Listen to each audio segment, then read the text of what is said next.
आइए शुरू करते हैं। एक बहुत ही बेहतरीन लाजवाब, जिसे कह सकते हैं आप ज़बरदस्त आईआईटी जेईई में क्वेश्चन आया हुआ था 2004 में, और ये चैप्टर था आप लोगों का मैग्नेटिज़्म।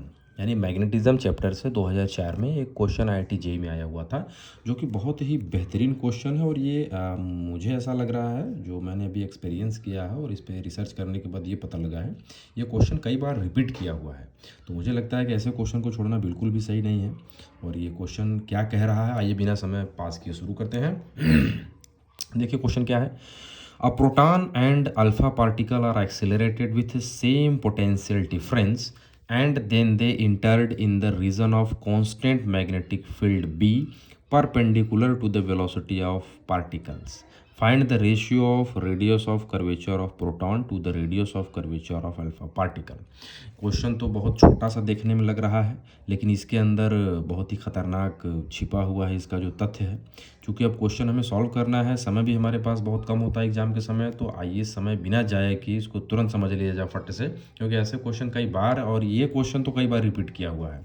तो देखिए, ये कह रहे हैं कि एक प्रोटॉन है एंड अल्फा पार्टिकल, यानी कि कितने पार्टिकल हो गए भाई, एक प्रोटॉन हो गया और एक अल्फा पार्टिकल है, are accelerated with same potential difference. मैंने कि पॉइंट नोट वाली बात यहाँ पे जो नोट करने वाली पॉइंट वो है कि इनका जो पोटेंशियल डिफरेंस है वो दोनों का क्या है, सेम है। तो जो पोटेंशियल डिफरेंस सेम है, उसके बाद ये कह रहा है कि and then they entered in the region of constant magnetic field B perpendicular to the velocities of particle. ये बहुत ही इंपॉर्टेंट फैक्टर है। ये डिपेंड करता है, चूँकि क्वेश्चन बहुत ज़्यादा टफ हो जाएगा अगर आपको यहाँ पे एंगल दे दिया जाए। अब देखिए, थोड़ा सा हम आपको समझाते हैं कि ये क्वेश्चन क्या है, क्योंकि यहाँ से मज़ा नहीं आएगा। देखिए, ये कह रहा है क्वेश्चन कि हमारे पास जो मैग्नेटिक फील्ड है वो पेपर के इनवर्ड है कि आउटवर्ड है, ये हमें क्वेश्चन में नहीं दिया गया है। तो ये हम लोग एज्यूम कर लेंगे, मान लेते हैं कि हमें जो मैग्नेटिक फील्ड दिया गया है ये क्या है, इस तरीके से है। दो तरीके से मैग्नेटिक फील्ड को पेपर पे दर्शाया जाता है, क्रॉस से और एक ऐसे डॉट से।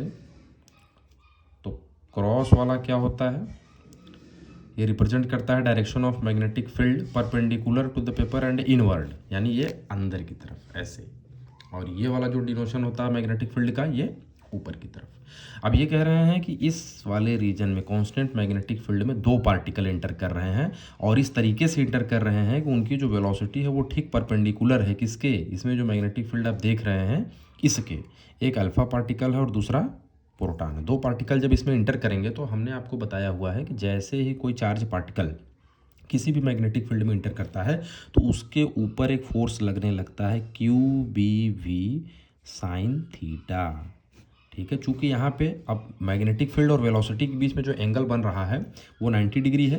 तो 90 डिग्री जैसे साइन 90 आप यहाँ पुट करेंगे, तो इसकी वैल्यू हो जाएगी QBV साइन 90। और इस हिसाब से आप कहेंगे कि जो मैग्नेटिक फील्ड की वैल्यू होगी वो QBV के बराबर होगी। एक्चुअली अगर आपको ये एंगल दे दिया देता है कि मान लीजिए 35 पे या 45 पे या 60 पे या 37 पे, तो आपको फिर वहाँ पे ट्रिग्नोमेट्रिक टेबल की ज़रूरत पड़ जाती है, और ये क्वेश्चन काफ़ी टफ हो जाता है वहीं से। तो चूँकि क्वेश्चन को उतना भी टफ इसने नहीं किया हुआ है, तो ये जब छोटे छोटे जो फैक्टर हैं इनको आप पे बहुत विशेष ध्यान देना है। तो आइए अब हम लोग मुद्दे पे चलते हैं, हम लोगों का क्वेश्चन क्या है उसको समझते हैं। देखिए, जैसे ये अल्फा पार्टिकल और प्रोटॉन दोनों इसमें इंटर करेंगे, अब हम लोग इस पर एक रूल लगा देते हैं। अभी देखिए, ये कौन सा रूल लगा लेते हैं, Fleming left hand rule. Fleming left hand rule जैसे ही लगाएंगे, तो हम फ्लेमिंग लेफ्ट हैंड रूल में आपको पिछले वाले एक वीडियो में बता दिए हैं कि ये जो हमारा फोर फिंगर होता है, यानी पॉइंटिंग फिंगर, ये हमारा क्या होता है, किसको रिप्रेजेंट करता है, डायरेक्शन ऑफ मैग्नेटिक फील्ड। और जबकि ये वाली जो फिंगर होती है किसको रिप्रेजेंट करती है, डायरेक्शन ऑफ करंट। और ये जो हमारा थंब होता है तब रिप्रेजेंट करता है किसको, डायरेक्शन ऑफ फोर्स। ठीक है, तो देखिए मैग्नेटिक फील्ड हमारा अंदर, अल्फा पार्टिकल है तो डायरेक्शन ऑफ करंट क्या होगा, along the direction of velocity of alpha particle. देखिए लगाते हैं, ये मेरा थोड़ा सा हाथ ये घुमाते हूँ मैं पेपर को। देखिए, ये मैग्नेटिक फील्ड, अल्फा पार्टिकल इधर, तो आप देख रहे हैं कि अंगूठा किधर जा रहा है, लेफ्ट जा रहा है, इधर किधर जा रहा है, लेफ्ट। और चूंकि अल्फा पार्टिकल और प्रोटॉन दोनों पे कैसा चार्ज होता है, पॉजिटिव होता है ना, तो जब पॉजिटिव होगा तो इसका मतलब जैसे इसमें एंटर करेंगे ये इधर घूमेंगे। अब चूंकि दोनों पे चार्ज अलग अलग है, आप जानते हैं कि जो अल्फा पार्टिकल होता है उस पर जो चार्ज होता है वो प्रोटॉन का ठीक डबल होता है। तो इसका मतलब इनके द्वारा जो आर्क बनेगा यानी रेडियस ऑफ कर्वेचर जो बनेगा, इनका पाथ का जो रेडियस बनेगा, चूँकि इनका पाथ तो सर्कुलर बनेगा, ये तो क्लियर हो गया। जब सर्कुलर पाथ बनेगा तो भाई उनके पाथ का कुछ रेडियस होगा ना, एक अल्फा पार्टिकल का होगा और एक आपके प्रोटॉन का होगा, दोनों का कुछ रेडियस होगा। तो जो रेडियस होगा उन्हीं का रेशियो इस क्वेश्चन में कैलकुलेट करना है। देखिए अब आते हैं हम लोग मुद्दे पे, क्वेश्चन आपको दिखाते हैं। क्या है?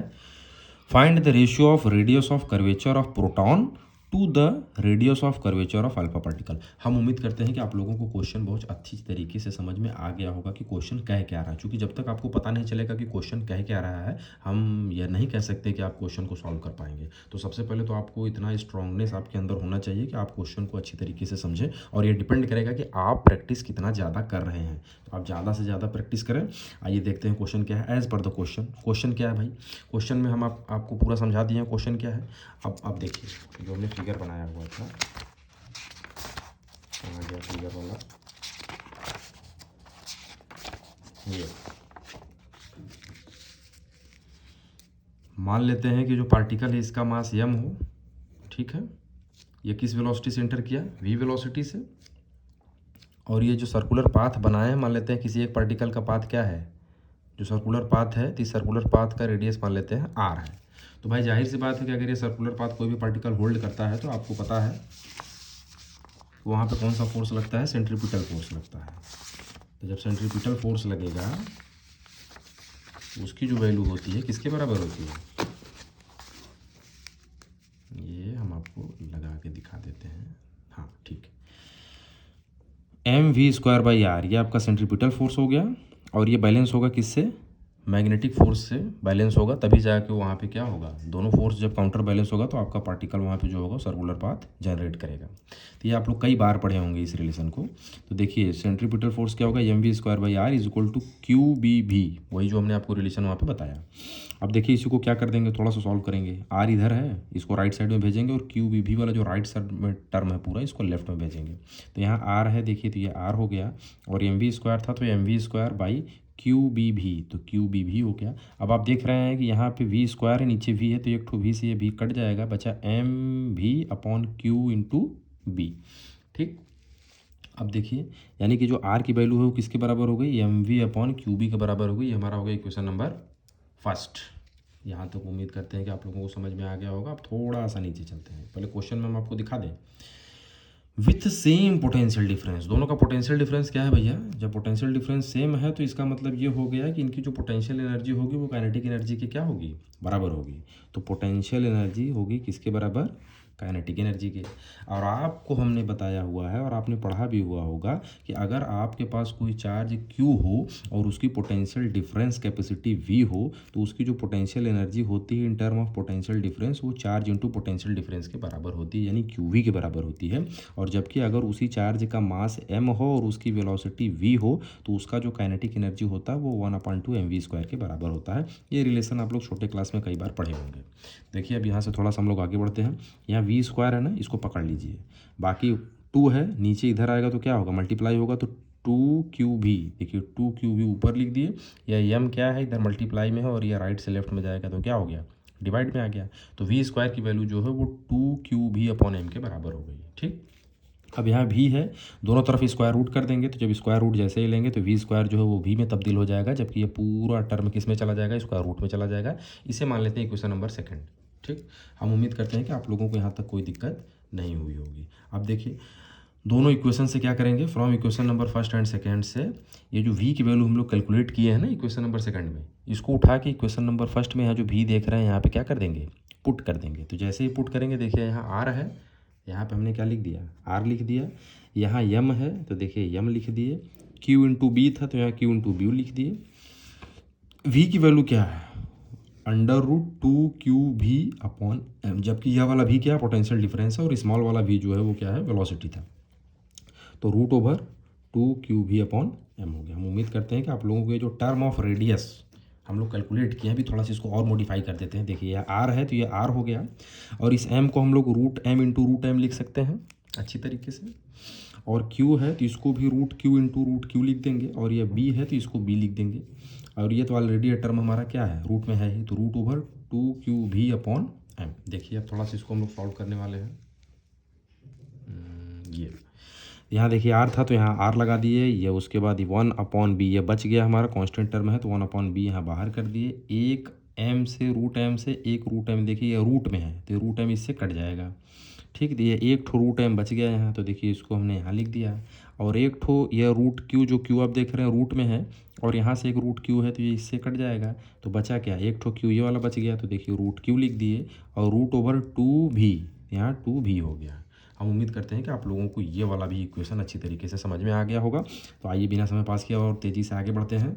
यह आर है तो यहाँ आर लिख दिए, यहाँ इक्वल टू का सिंबल था तो ये लगा दिए, 1/b है तो 1/b कर दिए। रूट ओवर, देखिए ये भी रूट में है, ये भी पूरा टर्म रूट में है, तो सब रूट में चला जाएगा, पूरा एक ही रूट में कर देंगे, ठीक है। तो रूट ओवर 2mv, तो 2mv अपॉन क्या है, क्यू है। हम उम्मीद करते हैं कि आपके सामने जो आर की वैल्यू, यानी कि जो सर्कुलर पाथ दोनों पार्टिकल के द्वारा जनरेट किया जा रहा है, वो भी हम लोग अभी एक जनरल फॉर्म, जिसे रिकरेंस फार्मूला भी आप कह सकते हैं, अभी हम लोग वो कैलकुलेट कर रहे हैं। फिर दोनों का रेडियस कैलकुलेट करके उसका क्या करेंगे, रेशियो निकाल देंगे, जो कि बहुत ही आसान है। जब इतना समझ गए तो समझ लीजिए कि क्वेश्चन आपके अब दिमाग में एकदम बैठ गया, फिट हो गया, और ऐसा क्वेश्चन आते ही आप धुआं की तरह एकदम उड़ा देंगे और तुरंत आपके 4 नंबर आपके हाथ में, ठीक। अब देखिए, तो ये तो रेडियस हो गया भाई। अब मान लेते हैं कि जो रेडियस ऑफ प्रोटॉन, यानी प्रोटॉन पार्टिकल के द्वारा जो रेडियस सर्कुलर पाथ जो बना था, उसका जो रेडियस है वो मान लेते हैं आरपी है। क्या है, आरपी है। तो देखिए यहाँ 1/b है तो 1/b लिखेंगे, और रूट है तो रूट, 2 है तो 2m, तो चूंकि मास ऑफ प्रोटॉन, भाई प्रोटॉन का कुछ मास होगा, मान लेते हैं mp उसको, तो यहाँ mp लिखेंगे। और ये भी है तो इसको भी ही लिखेंगे, इसलिए भी लिखेंगे क्योंकि जो पोटेंशियल डिफरेंस है वो दोनों पार्टिकल का क्या है, सेम है, तो उसे हम लोग भी मान लेते हैं। और यह q है तो चार्ज रिप्रेजेंट कर रहा है, यानी q चार्ज को रिप्रेजेंट करता है। तो यहाँ किसका आप चार्ज किसके लिए लिख रहे हैं, प्रोटॉन के लिए लिख रहे हैं, तो मान लेते हैं कि प्रोटॉन पे जो चार्ज है वो qp है। हम उम्मीद करते हैं कि आप लोगों को यह बिना किसी कठिनाई के, बिना किसी दिक्कत के, परेशानी के, आपको यह भी इक्वेशन समझ में आ गया होगा। और ठीक इसी तरीके से एंड करके अल्फ़ा के लिए, अल्फ़ा पार्टिकल के लिए जब लिखेंगे तो यहाँ देखिए 1/b है तो यहाँ 1/b कर देंगे, और रूट ओवर यहाँ था तो रूट ओवर लगा देंगे, 2 है तो 2 कर देंगे, m के जगह बस m अल्फ़ा कर देंगे, और पोटेंशियल डिफरेंस दोनों का कांस्टेंट है तो इसको ऐसे ही लिखे रहने देंगे। जबकि q है, क्या चार्ज रिप्रेजेंट करेगा इस बार अल्फ़ा के लिए, तो यहाँ r अल्फ़ा कर देंगे, q अल्फ़ा। हम उम्मीद करते हैं कि आप लोगों को ये दोनों इक्वेशन समझ में आ गया। अब जरा ध्यान से देखिए, यह रेडियस ऑफ प्रोटॉन पार्टिकल निकल गया, और यह रेडियस ऑफ अल्फा पार्टिकल निकल गया। क्वेश्चन हमें क्या क्या रहा था, क्वेश्चन हमें यही ना कह रहा था, देखिए ये find the ratio of radius of curvature of proton to the radius of curvature of alpha particle. भैया प्रोटॉन के रेडियस निकाल लिए और अल्फ़ा पार्टिकल का रेडियस निकाल लिए, अब इन दोनों का क्या कर देंगे, रेशियो निकाल देंगे। तो देखिए आर पी को ऊपर लिख देंगे, आर अल्फ़ा को नीचे। ऊपर नीचे लिखने का मतलब क्या है कि इसे आप इक्वेशन नंबर 3 मान लो, इसे इक्वेशन नंबर 4 मान लो, तो लिखोगे on dividing equation number 3 by equation number 4 we get, क्या मिलेगा हमको, तो यहाँ देखिए r p upon r alpha, ये तो लेफ्ट साइड में हो गया। राइट साइड में 1/b पूरा टर्म यहाँ देखिए हमने लिख दिया, और ये वाला टर्म पूरा इसके बटे में कर दिया, जो कि डिवाइड दे रहे हैं। अब देखिए सब कुछ कट जाएगा, 1/b से 1/b कट गया, 2 से 2 कट गया, v से v कट गया। यहाँ mp ऊपर है, qp नीचे है, तो देखो mp अपॉन qp हो गया, और q अल्फ़ा सबसे नीचे है तो ये कहाँ चला गया, एकदम ऊपर, और यहाँ m अल्फ़ा है तो यहाँ m अल्फ़ा कर दिए। हम उम्मीद करते हैं कि आपको ये वाला भी इक्वेशन बहुत आसानी से समझ में आ गया होगा।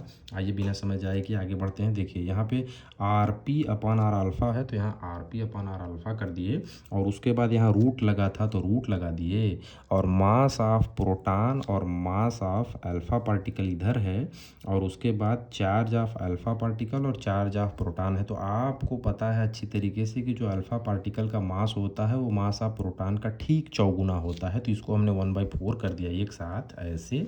और उसके बाद आपको हमने ये भी बताया कि जो अल्फ़ा पार्टिकल का चार्ज होता है वो प्रोटॉन चार्ज का ठीक डबल होता है। इसका मतलब ये 2/1 हो जाएगा। तो यहाँ पे हमने इसको ऐसे लिखा, तो आप कंफ्यूज मत होइएगा।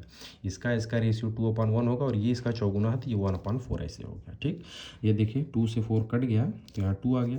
तो Rp/R अल्फा = √1/2 हो गया। और 1/2 को इस तरीके से सेट करेंगे, जब 1 का रूट लेंगे तो वो ये 1 ही हो जाएगा और 2 का रूट लेंगे तो √2 हो गया। इसका मतलब ये हो गया कि radius of curvature of proton to the ratio of radius of curvature of alpha particle is equal to 1:√2। तो इससे हम लोगों ने दोनों के रेडियस का क्या कर दिया, रेशियो निकाल दिया और क्वेश्चन हमारा हो गया यहीं पे सॉल्व। हम उम्मीद करते हैं कि आप लोगों को ये क्वेश्चन बहुत ही अच्छी तरीके से समझ में आया होगा। और अगर समझ में आया हो तो हमारे चैनल को लाइक करिए, सब्सक्राइब करिए और अपने दोस्तों को भी भेजिए, ताकि हमें भी पता चले कि हमें अगले वीडियो में क्या आपके लिए अपलोड करना है। और जो क्वेश्चन आपको ना आए आप उसे कमेंट करिए, हम उसे बनाकर अपलोड करेंगे। क्योंकि क्वेश्चन बहुत ज़्यादा है और सारे क्वेश्चन को अपलोड कर पाना ये थोड़ा सा चैलेंजिंग है, बट हम कोशिश करेंगे कि ये हो पाए। हम उम्मीद करते हैं कि आप लोगों ने इस वीडियो को काफ़ी इन्जॉय किया होगा। तब तक के लिए थैंक यू।